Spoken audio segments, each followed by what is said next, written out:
ഈ ട്രംപിന് സമനില തെറ്റിയോന്നൊരു സംശയം. രണ്ടാമത്തെ വരവില് നമ്മളൊക്കെ വലിയ പ്രതീക്ഷയിലിരുന്നതാണ്, എന്നുവെച്ചാൽ ലോകം മുഴുവൻ. പക്ഷെ കാണിക്കുന്നതെല്ലാം തലതിരിഞ്ഞ കാര്യങ്ങളായിപ്പോയി.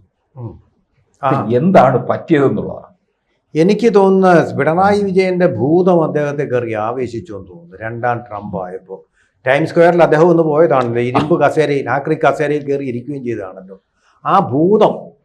ആ ഭൂതാവിഷ്ടനായിരിക്കുകയാണോ ട്രംപ് എന്ന് എനിക്ക് തോന്നുന്നു. അതായത് പിണറായി വിജയന് നവകേരള സദസ്സിൻ്റെ ആ യാത്രക്കിടയിൽ സംഭവിച്ചതുപോലെയുള്ള സംഭവങ്ങളൊക്കെ ഉണ്ടായിക്കൊണ്ടിരിക്കുകയാണ് അമേരിക്കയിൽ ഐക്യരാഷ്ട്രസഭാ വേദിയിൽ. അതായത് വാഷിങ്ടണിൽ അദ്ദേഹം സംസാരിച്ച സ്ഥലത്ത് വലിയ പ്രശ്നമായിരിക്കുകയാണ് അവിടെ. കാരണം ഈ മനുഷ്യൻ 12 ലോക മഹായുദ്ധങ്ങൾ അവസാനിപ്പിച്ചുകൊണ്ട് ഇങ്ങനെ ഗംഭീരനായിട്ട് ആ സദസ്സിലേക്ക് വന്നപ്പോൾ, കൗരവ സദസ്സിലേക്ക് ശ്രീകൃഷ്ണൻ വരുന്ന പോലെ വന്നപ്പോൾ കൗരവരെല്ലാം കൂടെ എണീക്കില്ല എന്നും പറഞ്ഞ് മസിലും പിടിച്ചവരെല്ലാം കൂടെ പെട്ടഞ്ഞ് നിലത്ത് വീഴുകയായിരുന്നു. ഇവിടെ അങ്ങനെയല്ല സംഭവിച്ചു. ഇദ്ദേഹം അങ്ങോട്ട് കയറാൻ തുടങ്ങിയപ്പോൾ അദ്ദേഹത്തിൻ്റെ ഭാര്യയായ മെലാനി മുമ്പേ, ഇദ്ദേഹം രണ്ടാമതുമായിട്ട്. അങ്ങനെയാണ് അമേരിക്കൻ സ്റ്റൈല്. അല്ല, സായിപ്പന്മാർക്കെല്ലാം ഉള്ളൊരു മാനേഴ്സ് അതാണ്. ആദ്യം വൈഫ്.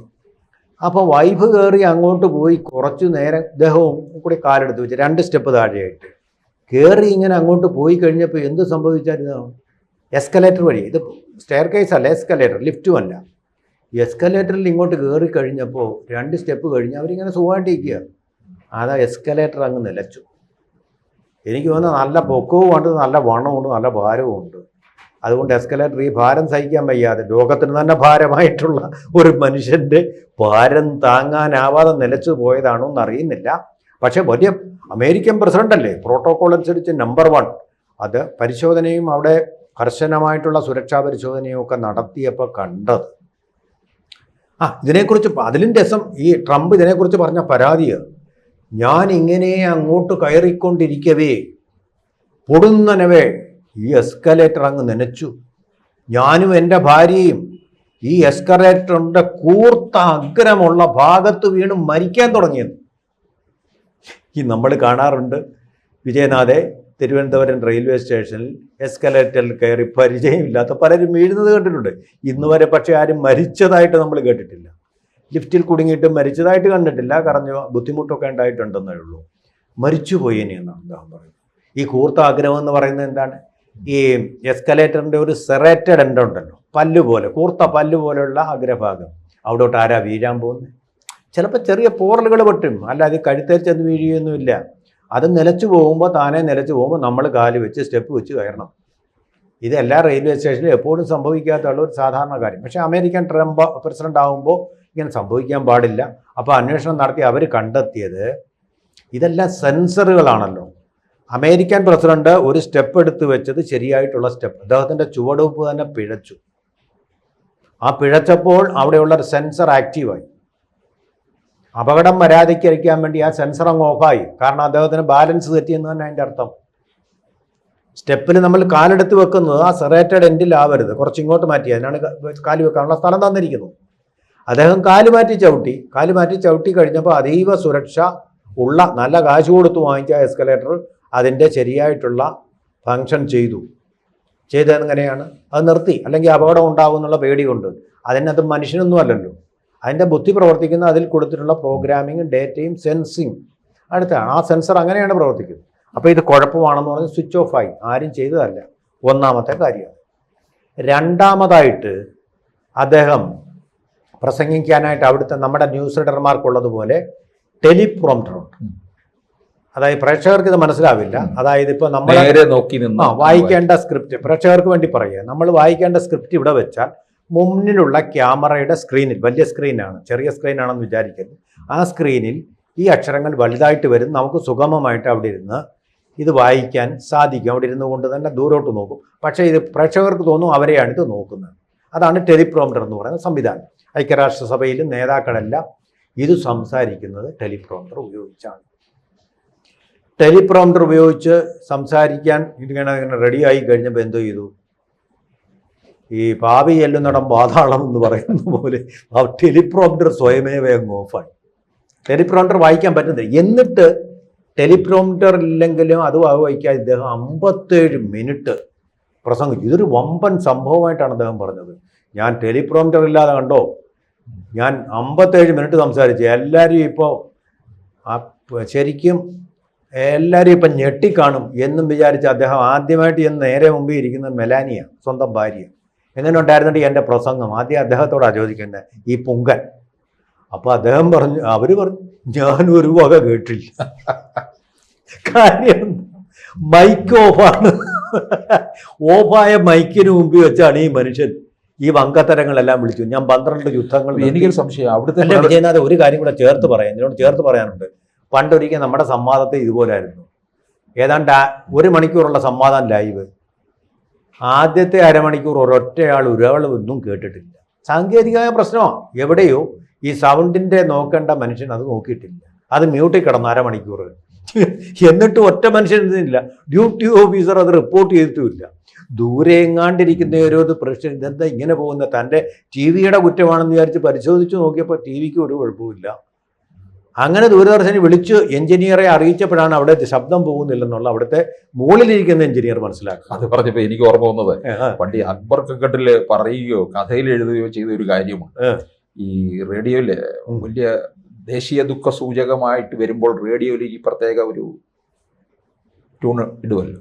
ഏത് വരുമ്പോ ദേശീയ നേതാക്കൾ മരിക്കും സൂചകമായിട്ടൊരു ഒരു രവിശങ്കറിന്റെ ഒരു മ്യൂസിക്കാണ്. വളരെ പ്രസിദ്ധമാണത്. അത് ഇടും. അപ്പൊ നാട്ടുപ്രദേശത്തെ ഒരു മനുഷ്യൻ സാധാരണ നാട്ടുപ്രദേശത്തെ ഒരു മനുഷ്യൻ, സാധാരണ മനുഷ്യൻ, ഇതിനെക്കുറിച്ചൊന്നും അറിവില്ലാത്ത അദ്ദേഹം സ്ഥിരമായി റേഡിയോ കേൾക്കുന്ന ആളാണ്. അപ്പൊ അദ്ദേഹം കുറച്ച് ദിവസമായിട്ട് നോക്കുമ്പോൾ ഈ ശബ്ദം തന്നെയാണ് പോകുന്നത്. എന്തോ കുഴപ്പമുണ്ടെന്നും പറഞ്ഞ് നേരെ റേഡിയോ റിപ്പയർ ചെയ്യുന്ന ആളിനെ ഏൽപ്പിച്ചു. അദ്ദേഹത്തിന് കാര്യം അറിയാം, ഇദ്ദേഹത്തെ പറ്റിക്കാൻ വേണ്ടിയിട്ടും പൈസ വാങ്ങിക്കുന്നതിന് വേണ്ടിയിട്ട്, ഇത് ഇവിടെ ഇരിക്കട്ടെ, ഞാന് എല്ലാം പരിശോധിച്ചതിന് ശേഷം തരാം. അപ്പൊ ഈ ദേശീയ ദുഃഖാചരണം കഴിഞ്ഞതിന് ശേഷം അദ്ദേഹം ചെന്നു. അപ്പോൾ റേഡിയോയില് എല്ലാം കേട്ടു തുടങ്ങി, പൈസയും വാങ്ങി. അക്ബർ കക്കട്ടിൽ പറയുകയോ കഥയിൽ എഴുതുകയോ ഒരു കഥയിലാണെന്ന് എനിക്ക് തോന്നുന്നു. ഒന്നാം തരം കഥയാണ്, ഞാൻ വായിച്ചിട്ടില്ലാത്ത കഥ. അതൊക്കെ ഓർമ്മിപ്പിച്ചതിന് നന്ദി. അപ്പൊ ഇവിടെ ഇദ്ദേഹം ഇത് സാധാരണ സംഭവിക്കാറുള്ള കാര്യം. ഇദ്ദേഹം വലിയ മാനങ്ങളൊക്കെ കൊടുത്തത് അദ്ദേഹം പറഞ്ഞിരിക്കുന്ന UN-ൽ തനിക്ക് നേരെ 3 അട്ടിമറികൾ നടന്നു. തെളിവെടുപ്പാണെന്ന് അതിൻ്റെ സമഗ്രമായ പരിശോധനാ റിപ്പോർട്ട് വരുന്നതിന് മുമ്പ് ഈ വങ്കൻ കയറി പറയുക 3 അട്ടിമറി സമയം എന്നെ കൊല്ലാൻ വേണ്ടി ചെയ്തു എന്ന് അയാൾ പറയും. അപ്പൊ എനിക്കൊരു സംശയം, അവിടുത്തെ പിണറായി വിജയനാണല്ലേ ഇത്? അവിടുത്തെ പിണറായി വിജയന്.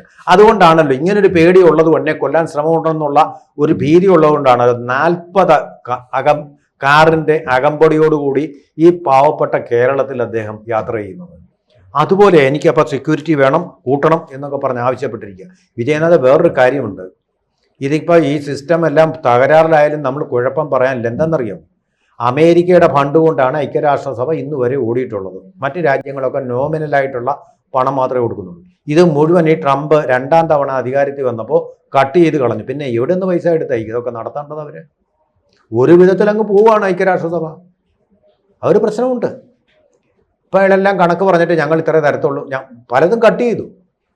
കാലാവസ്ഥാ ഫണ്ട് കട്ട് ചെയ്തു, മനുഷ്യ അവകാശങ്ങൾക്ക് വേണ്ടിയുള്ള ഫണ്ട് കട്ട് ചെയ്തു. അതുപോലെ തന്നെ ഹ്യൂമൻ റൈറ്റ്സിന് മനുഷ്യത്വപരമായിട്ടുള്ള കാരുണ്യ പ്രവർത്തനത്തിനുള്ള ഫണ്ട് കട്ട് ചെയ്തു. മുഴുവൻ കട്ട് ചെയ്തിട്ട് എനിക്ക് ഈ സെക്യൂരിറ്റി സുരക്ഷ ഒക്കെ നഷ്ടപ്പെട്ടു എന്നാണ് അദ്ദേഹം പറയുന്നത്.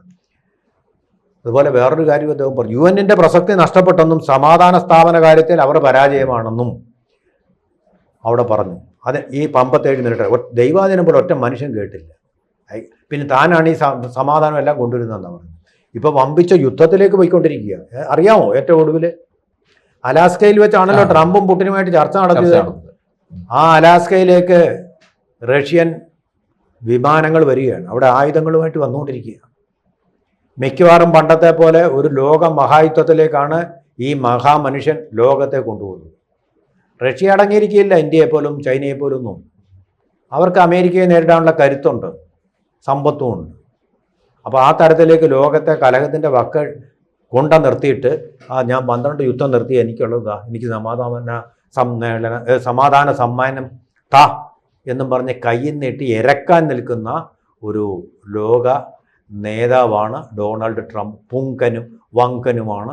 ആ ബുദ്ധിശൂന്യതയുടെ ഫലമാണ് ഇന്ത്യ, ചൈന, റഷ്യ ഉൾപ്പെടെയുള്ള ലോകരാജ്യങ്ങളെല്ലാം, ഇസ്രായേൽ, യുക്രൈൻ, ഈ രാജ്യങ്ങളെല്ലാം ഇന്ന് അനുഭവിച്ചു കൊണ്ടിരിക്കുന്നത് വങ്കനും പൊങ്ങനും പൊങ്ങച്ചക്കാരനും ബുദ്ധി യുടെ മനോനില തെറ്റിയവനുമായ ഒരു പ്രസിഡന്റിൻ്റെ, അല്ലെങ്കിൽ ഇത്രയും ചെറിയ കാര്യങ്ങൾ എപ്പോഴും സംഭവിക്കാറുണ്ട് ഇവിടങ്ങളിലൊക്കെ, നടക്കുന്നതിനെ വലിയൊരു വാർത്തയാക്കി, ഗോളാന്തര വാർത്തയാക്കി സൃഷ്ടിക്കുന്നതിൻ്റെ ചേതോ വികാരം മറ്റെന്താണ് എന്നാണ് നമ്മൾ വിചാരിക്കേണ്ടത്.